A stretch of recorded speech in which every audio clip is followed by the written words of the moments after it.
G'day, mate. 40 here. So, in my distinguished career at junior college, I attended Sierra Community College on and off for 3 years. I took a year off after high school, went back to Australia and worked, and then attended Sierra Community College while I worked at KHIT Home Media in the news department, and I also worked construction. And then one day I got to talking to an attractive woman in one of my classes. And she pointed out to me all sorts of things that were going on at the campus that I had no idea about. I mean, this is why, like, developing friends, making connections is so important because there are all sorts of things that we're all just totally blind to. And without connecting with someone, we just go on in our blindness. So this attractive woman pointed out to me that one of my favorite teachers had hit on her rather aggressively. And then when she turned him down, like he'd spoken very disrespectful way to her, maybe retaliated against her with a less than stellar grade. I remember that the same professor, I adored him, but I mouthed off too much in class, and he ended up giving me a B for no reason. I was like a great student. He eventually gave me an award, Student of the Year, in something.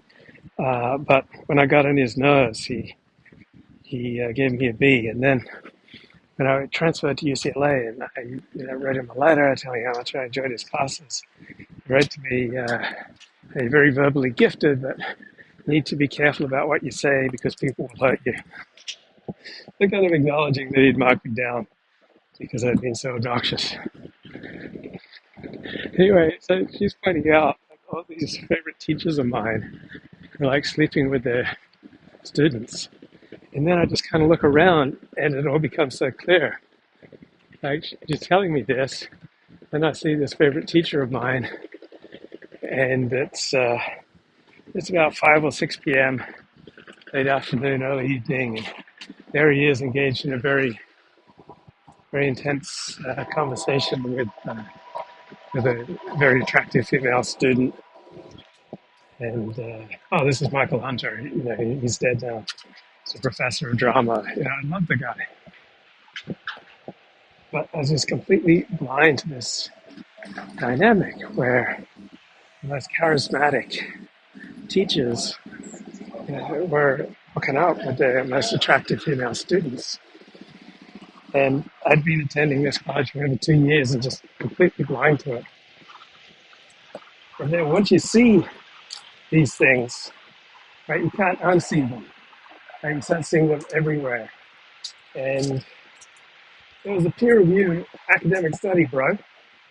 I think it's peer-reviewed, definitely academic, where it pointed out that both sexes employ a dating strategy where they offer what the other sex is expected to most want. So women, they signal depending on how intensely they want to connect with the guy, their sexual availability, dressing and acting somewhat provocatively. And men signal as their primary dating strategy that they are there to financially and otherwise take care of the woman. So that's why men tend to spend big when they're trying to impress a woman. And when women are trying to impress a man, they'll start dropping hints about what a huge oral fixation they have and things like that. So both sexes learn what strategies work and then play on them. So the most sexually intense, predatory environments that I've ever experienced were not in the pornography industry, and they were not at college campuses. They were at the Sacramento State Capitol of California when I was walking around there with the Free Speech Coalition. They were lobbying legislators. Free Speech Coalition is the lobbying group of the Washington Sacramento Valley porn industry. Like the secretaries, the receptionists, for all the big politicians were like far hotter, more attractive than the porn stars that we were walking around with. And there was this intense predatory sexual energy in the air. And these receptionists and assistants and secretaries are just absolute knockouts, far harder than the women who are performing X-rated pornography. So power, particularly socially desirable forms of power, really tend to attract beautiful women. So I was on the fringes of Hollywood for years, and I worked as an extra on sets. And there was this dynamic on set where the director, right, is usually like the general, and you could see a lot of the most attractive women kind of angling for his attention. And he had the power, and he knew he had the power, and he knew that the beautiful women found it absolutely irresistible. And so I'm just kind of sitting back, watching this jungle all around me. And by comparison, the porn industry was, I don't know, so debauched, so obvious, so out in the open that it just didn't have the tension level that politics and Hollywood had. I remember I was at this Shabbos lunch, and there's this attractive, intelligent, articulate, charming, beautiful young woman who was not Jewish, and she was hitting on this guy who was fat, this Jewish guy who was fat. This guy had many great qualities, but he was also incredibly vulgar, incredibly gross, and mocking and belittling this shiksa who's hitting on him. And pointing out she's desperate for me to sleep with her because she wants to trap me and marry her because she knows that I'm rich. And I'm sitting next to the woman, and I think she's just trying to use me as a diversion. So she's like talking to me very enthusiastically, but I didn't really know the score at this point. I thought it was my own wonderful qualities that was attracting her rapt attention, but she was just trying to use me to trigger the fat rich guy. And then, finally got clued in. And he's belittling her, like she must be able to overhear it. But apparently, the seductive power of his connections, of his family, of his wealth, just completely overrode how gross and vulgar and belittling and somewhat cruel he was to her. She was still just incredibly attracted to this guy. So it's a dynamic that I see a lot. And I feel like the kid I was in elementary school, where I'm not picked last for these games, right? I'm kind of picked in the middle. And so when I'm unwittingly or wittingly sitting in the middle of these situations, I try to mount astounding acts of verbal and moral pyrotechnics to try to secure the attention of these most attractive young women. And it doesn't work. No matter how astounding my oral pyrotechnics, no matter how sublime and seductive my moral vision for humanity, no matter how piercing my insights into politics, religion, and culture, right, it cannot compete with fat, rich guys with powerful families and powerful connections. Like, I can storm the heavens with my social, cultural, political, and economic insights, and the women are the gorgeous women generally are unmoved. But I keep trying nonetheless. So, like, I'm kind of sitting on the sidelines, watching this predator-prey dynamic, and it's not clear who's the predator and who's the prey, right? Because I mean, we all have predator, we all have prey components inside of us,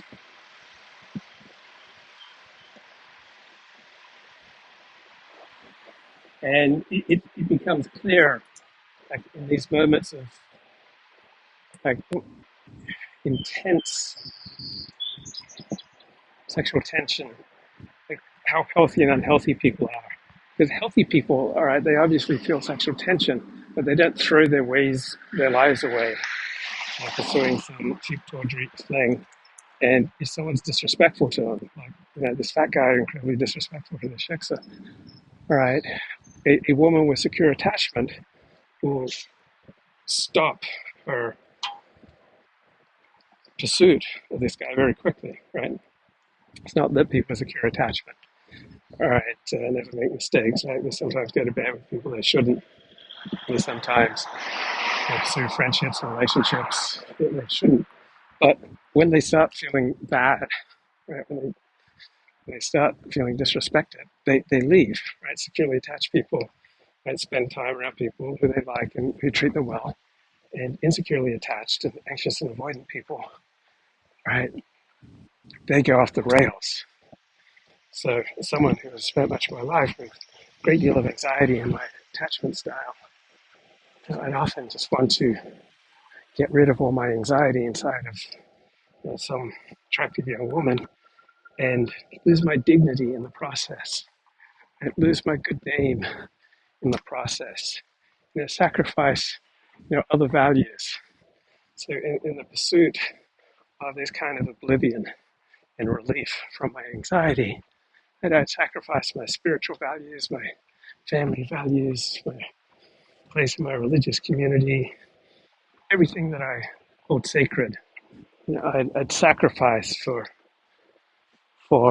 the feeling of oblivion that comes with seducing someone who's young and attractive. Tend to put me to sleep with your voice. Work on your storytelling, more punctuation, enunciation, exaggerated facial expressions. I don't know. It's easy to zone off to your voice. Thank you for the feedback. That bird song is mellifluous. That guy probably doesn't even own a fancy gas sniffing ball.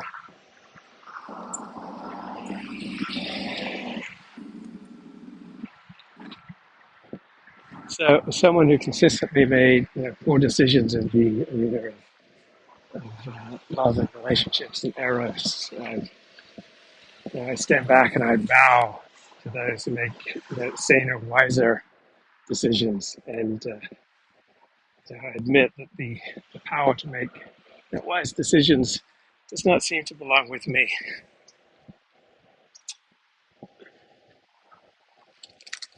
Okay, I made notes. Made notes.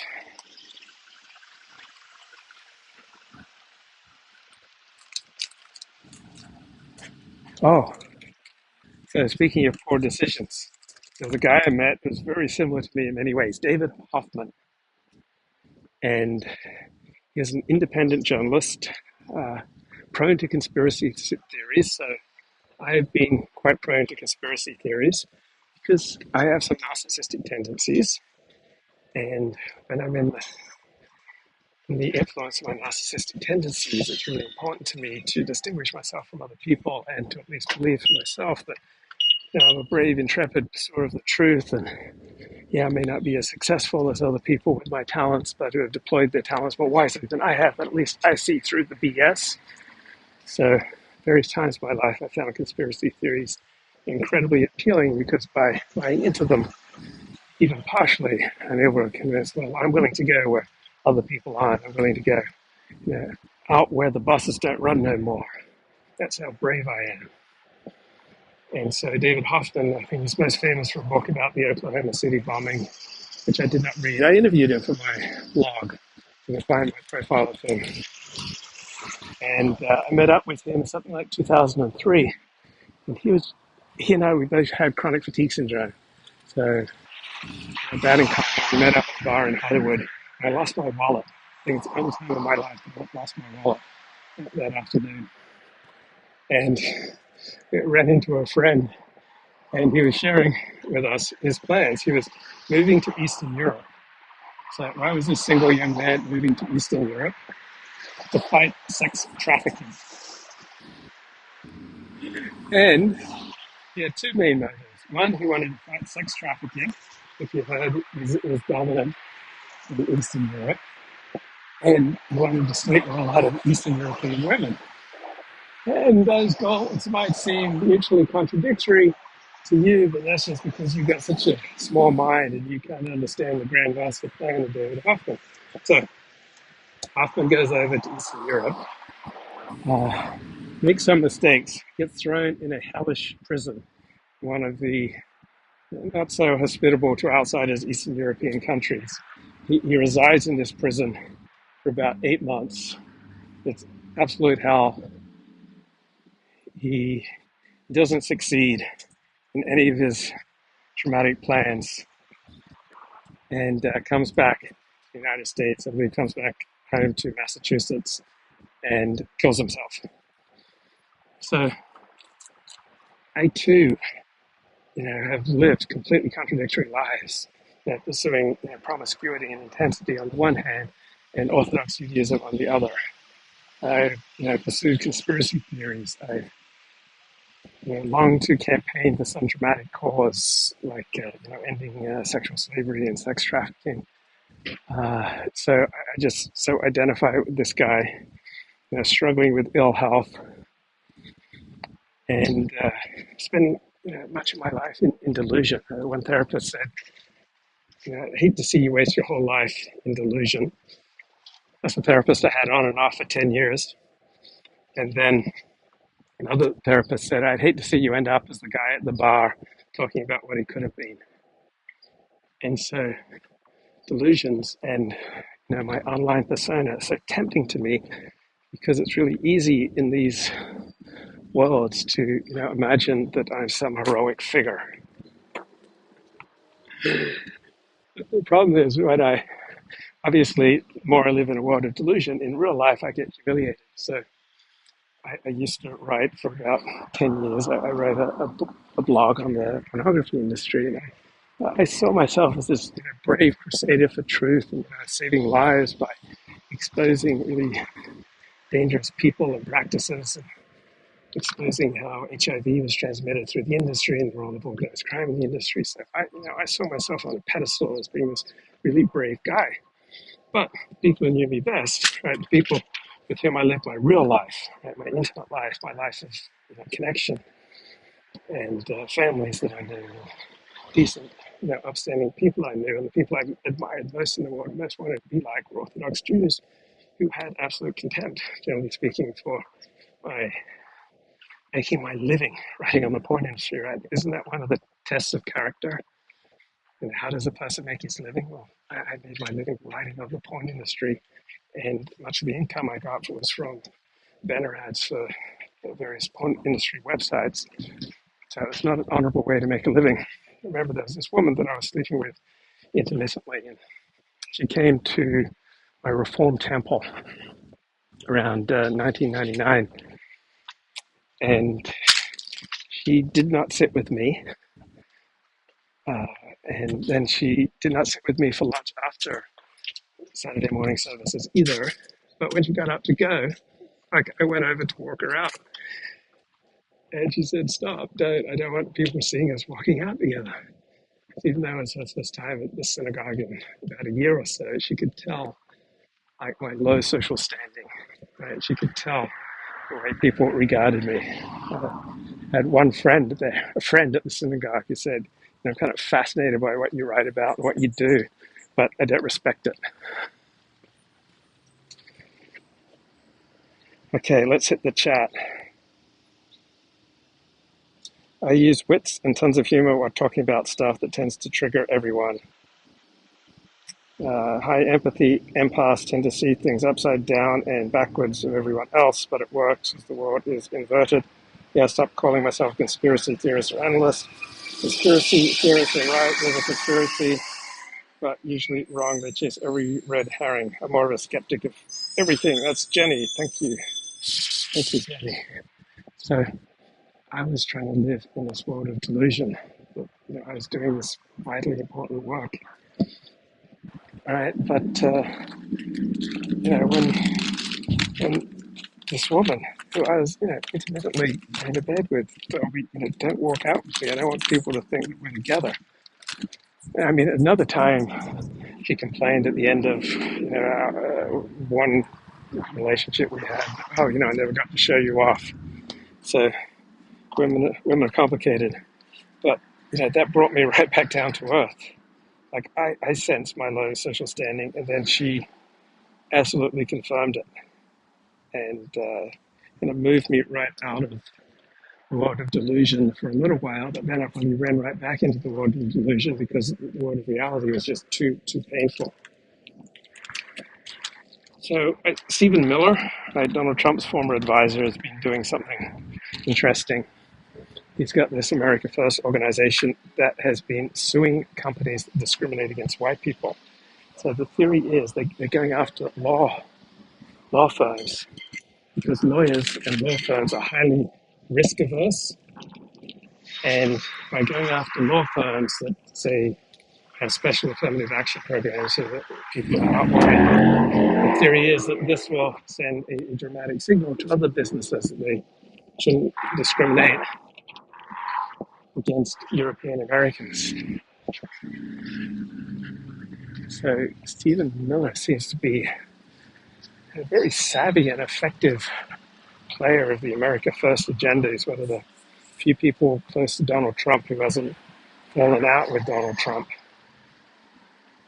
So he seems to be able to read Donald Trump and not threaten Donald Trump. Often Stephen Miller will introduce Trump. So that's someone who lives in reality, right?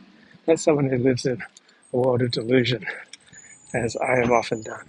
Right? He sees this complicated, demanding, difficult person. Donald Trump doesn't sound like an easy person to work for, but he's figured out how to stay on Trump's good side for about 8 years, and is very effectively pursuing Trump's agenda.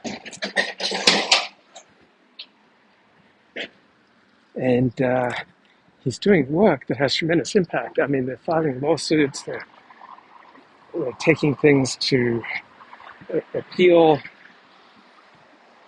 they are punching way above their weight and creating a ruckus and creating perverse incentives for those who oppose them. So to be effective in life, you can't be living in a world of delusion and false conspiracies, have grandiose and unrealistic perceptions of your own abilities, as I have often done. So right now, I'm living in a state where I'm kind of closely monitoring my every impulse. So when life goes well, I think that every thought I have is gold and should be expressed. But when I get humbled repeatedly, I start reassessing, my God, maybe not every thought I have. I'm seeing, oh, that's not such a great impulse. Let's not go there. I need to reassess. Think carefully. I have not watched Jane's Fishback.